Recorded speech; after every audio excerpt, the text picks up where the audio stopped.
everyone, welcome back to Alice and the Giant Bookshelf. Today, a brief discussion of the Booker Prize Longlist 2023. What do you mean Demon isn't on it?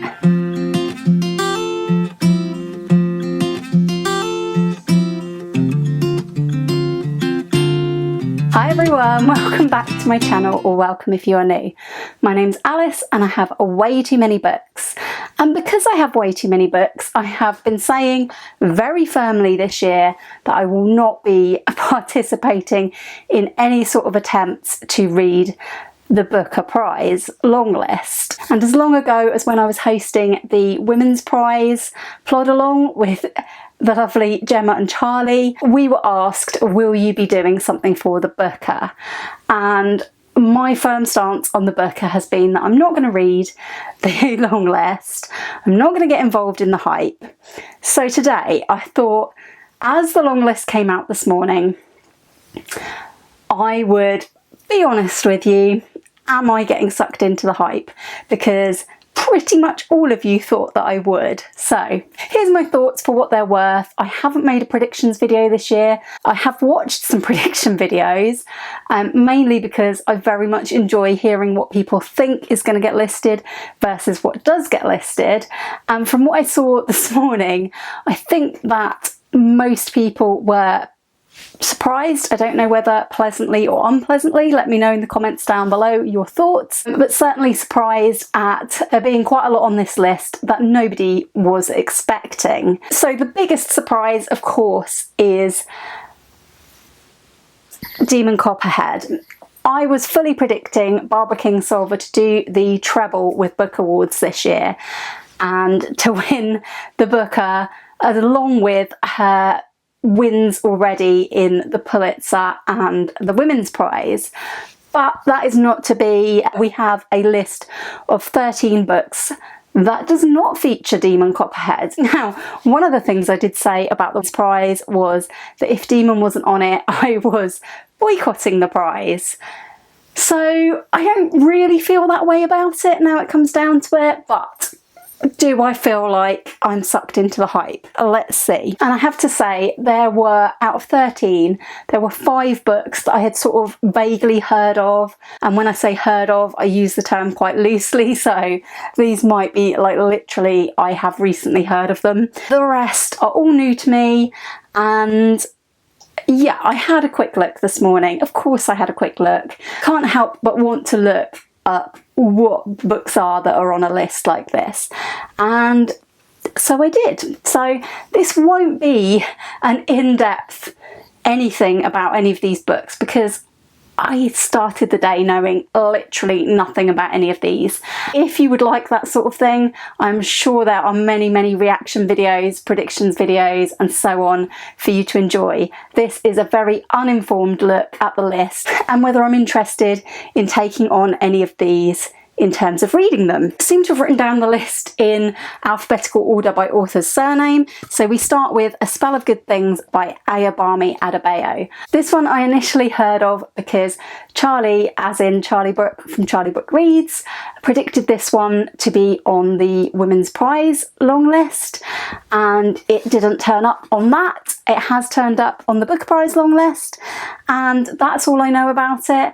It's not a book that I have felt any attraction towards reading, but if you think I'm wrong and you want to change my mind and recommend it to me, let me know in the comments, and the same goes for all of these.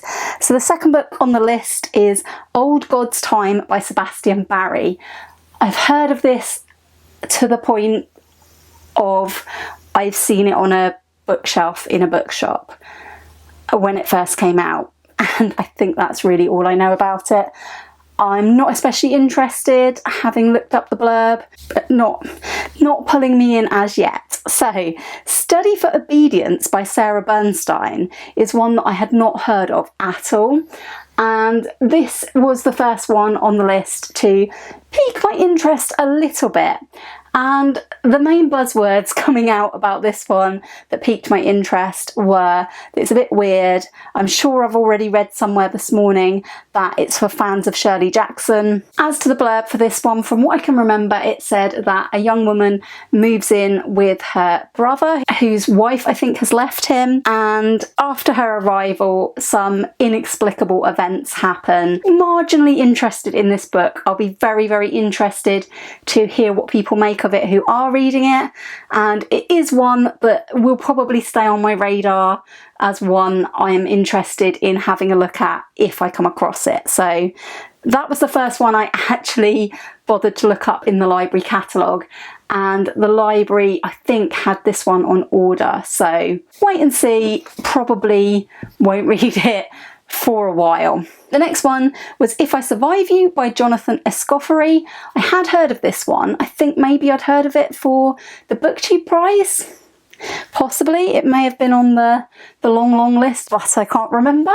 And I think this one's interconnected short stories, which seems odd for a Booker Prize list, but okay. So not especially interested in that one for no other reason than it's just not something that's massively jumping out at me or appealing to me. The next one I had never heard of, and that is How to Build a Boat by Elaine Feeney. I thought perhaps this blurb sounded a little bit interesting. If I was more in the mood for literary fiction, perhaps I might get drawn into this one, but wasn't drawn in enough by the blurb to want to rush out and check the library catalogue or anything. The next one, This Other Eden by Paul Harding, I had heard of. Couldn't remember why I'd heard of it. Not sure what it's about. Again, check out other videos on the Booker to find out more about this one. Not especially interested unless somebody changes my mind in the comments down below. So the next one up, Pearl by Sian Hughes. This one looked quite interesting to me, just based on cover. I believe this one is by quite a small publisher, which is always interesting to see more books from different publishers getting onto lists like the Booker. I wasn't initially interested in this, and then on one of the many emails I received from a bookshop telling me about the list, when I clicked through and saw the very brief description of this, it did say that there's mystery in it, and I'm always piqued by mysteries, but I think I'm just going to wait and see about Pearl. I don't have any access to this one through the library, so it's going to be a wait and see book, and maybe somewhere down the line, if it progresses further, I might think about getting to it. The book that has really piqued my interest is All the Little Bird Hearts by Victoria Lloyd Barlow. Another one I'd never heard of before today, but my interest was immediately drawn in by the fact that this follows a neurodivergent protagonist, I believe, who is the mother of a teenager. And I really do like to read neurodivergent voices. I am really, really intrigued by this one. I did look this up in my library catalogue. There's only one copy available, and it's not available. It's obviously got reserves on it. So I'm going to see what happens if I come across this book. Yeah, but this is the one on the list that I am most interested in getting to at some point. The next one was Prophet Song by Paul Lynch. This one is not actually out until the end of August, and I didn't really look up that much about it beyond that. The next one, In Ascension by Martin McInnes. I hadn't heard of this either, I don't think, and I'm not hugely drawn in by the blurb, so yeah, again, change my mind if you think I should read this by talking to me in the comments. Getting near the end now, we have Western Lane by Chetna Maru, and this one looks very short. I believe there is a digital copy on Libby, and it's because it's the shortest one on the list. I was interested for that reason, because the only way I would be able to read an ebook would be if it was really, really short, and this is only 160 pages.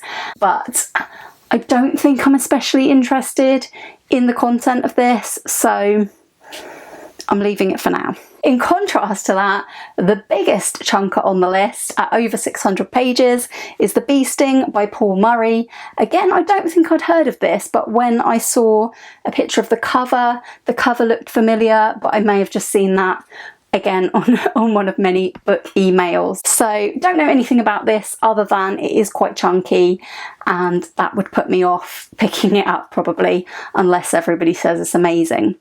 And the final book on the list is the one that I probably had heard of in most people's prediction videos, and that was The House of Doors by Tan Tuan Eng. I think this was widely expected to make the list, and it's probably the only book that I would say that about. I've obviously seen it on enough prediction videos that it's gone into my head. I don't think this is a book for me, but I do know that my good friend Charlie really did enjoy this one. I think Tan Tuan Eng has been nominated before for the Booker. So those are the 13 in a very brief form from someone who knows nothing about them. I will also link my video from last year about why I am not sure whether I like the Booker or not.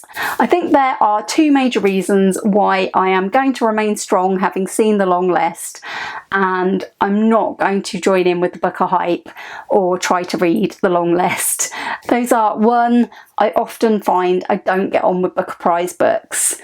As I've said, see my other video for details of that. Two, actually there's probably three. Two, not a huge amount from this list is jumping out at me. I'm interested because there are books that I hadn't heard of before. As I said, there are two books, maybe three at a push, that if I came across them at a later date, I might be tempted to read them. And reason number three is that I have agreed to judge the BookTube Prize finals, and the announcement of that is taking place in a couple of hours. Those are the major reasons why August is not going to see me jumping into Booker Prize reading. If I have an update on that, if I cave in and read one of these books, I will let you know. But I thought you would all like to know how I'm getting on with my plan not to read the Booker. I hope you've enjoyed this video today. If you have, please do give it a like. Please do consider subscribing if you haven't already. I would love to hear all of your Booker related thoughts in the comments down below. That's all from me today. I will hope to see you again very soon for another video all about books here on Alice and the Giant Bookshelf. Bye for now.